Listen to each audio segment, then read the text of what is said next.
अधिसूचनेला हरकती घेण्याबाबत ठाणे जिल्ह्याची विक्रमी नोंद। एकाच दिवशी 20,000 हरकती नोंदून व्यक्त केला संताप। मराठा समाजातील कुणबी प्रमाणपत्र मिळालेल्या व्यक्तीला त्याच्या गणगोतातील सगळ्या सोयऱ्यांना शपथपत्राच्या आधारावर कुणबीजात प्रमाणपत्र देण्यासंदर्भात 26 जानेवारी 2024 रोजी अधिसूचना राज्य शासनाने काढली होती। या अधिसूचनेला हरकत घेत ठाणे जिल्ह्यातील ओबीसी बांधवांनी विक्रमी हरकत नोंद केल्या आहेत। मराठा समाजाचे ओबीसीकरण करणे म्हणजे ओबीसींचे मरण ओढवणे होय।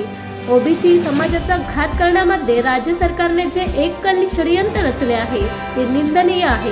म्हणून ओबीसी बांधवांनी या हरकती नोंदवून आपला संताप व्यक्त केला आहे। 2024च्या निवडणुकीत सरकारने याची किंमत मोजावी लागेल हे आता निश्चित झाले आहे, असे सुतोवाच एकनाथ तारमळे यांनी दिले आहे। हरकती नोंद करण्याची शेवटची तारीख 16 फेब्रुवारी होती। 15 फेब्रुवारी रोजी ठाणे जिल्ह्यातील ओबीसी समाजाने व ओबीसी कार्यकर्त्यांनी प्रचंड मेहनत करून एकाच दिवशी 20,000 नोंदींची विक्रमी नोंद मंत्रालयात केली आहे, अशी माहिती राष्ट्रीय ओबीसी महासंघाचे कोकण विभाग अध्यक्ष एकनाथ तारमळे यांनी दिली आहे। विशेष म्हणजे सर्वाधिक नोंदी या शहापूर तालुक्यातील झाल्या आहेत। ओबीसी कार्यकर्त्यांनी गावोगावी जाऊन जनजागृती करून या हरकती नोंदणी करण्यासंदर्भात ओबीसी समाजाला आव्हान केले होते। जास्तीत जास्त हरकती नोंदवण्यासाठी व्यक्तिश प्रयत्न करण्यात आले, त्यात त्यांना चांगल्या प्रकारचे यश मिळाले आहे।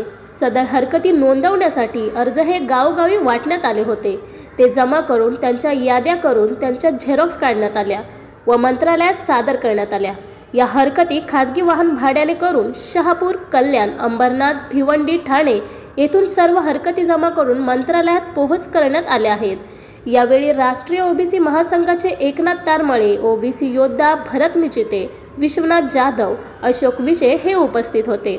तर हरकती नोंदणी संदर्भात ओबीसी कार्यकर्ते अरुण मडके, वसंत भेरे, अनिल निचिते, विलास विशे, वैशाली मिरकुटे, सुरेखा सोनार, परशुराम पितांबरे, जनार्दन पाटील, साबळे दादा, संजय फुलोरे, मधुकर महाजन, मिलिंद मडके, सोपान गोले, उमेश पाटील, शंकर वडवले व अनेक कार्यकर्त्यांनी प्रचंड मेहनत घेतली।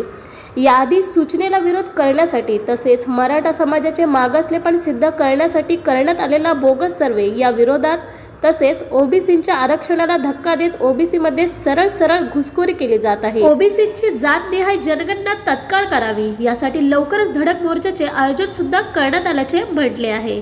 ब्युरो रिपोर्ट, लोकहित वृत्तवाहिनी।